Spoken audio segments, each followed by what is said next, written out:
இந்த டயர்ட்னஸும் போர்டமும் சைலண்ட் கில்லர்ஸுங்கய்யா.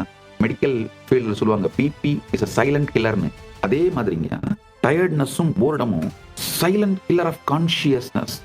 உங்களை சுத்தி இருக்கிற சமூகத்தை ஏமாத்துறதுக்காக தான் நீங்க டயர்ட்னஸை ஆக்ட் பண்ண ஆரம்பிப்பீங்க. ஃபர்ஸ்ட் எப்போ டயர்ட்னஸை உணர்ந்தீங்கன்னு பாருங்க. நீங்க செய்ய விரும்பாத ஏதோ ஒன்றை செய்ய வேண்டி இருக்கும்போது, ஸ்கூலுக்கு போறதோ இல்ல காலேஜ் போறதோ இல்ல வேலைக்கு போறதோ, அப்போ மறுக்கிறதுக்காக, மற்றவங்களை ஏமாத்துறதுக்காக டயர்டா இருக்கு, உடம்பு முடியல, ஃபீவரிஷா இருக்கு அப்படின்னு மற்றவங்களை ஏமாத்துறதுக்காக ஆரம்பிச்சு கொஞ்சம் கொஞ்சமா உங்களையே ஏமாத்திக்க ஆரம்பிச்சு உண்மையிலேயே டயர்ட்னஸை செரிஷ் பண்ண ஆரம்பிச்சு டயர்ட்னஸுக்கே ஒரு விதமான அடிக்ஷனுக்கு போயிட்டு அந்த ஒரு சின்ன பிளைண்ட் ஸ்பாட் உங்க வாழ்க்கையோட எவ்வளவோ பெரிய பாகத்தை விழுங்கிடும் தெரியுமாங்கய்யா.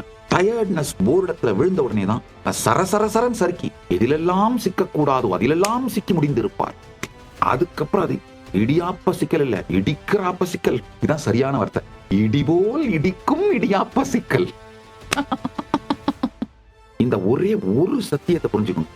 காலம் ரயில் அப்படின்னா அதுல உட்கார்ந்துட்டு போற பேசஞ்சர் நீங்க இல்ல, காலம் போற ட்ராக் நீங்க. காலங்கிற திரைப்படம் ஓடுகின்ற திரை நீங்கள். திரைப்படத்திலே மயங்கி அது நிஜம்னு அதுல போய் லைக்காதீர்கள்.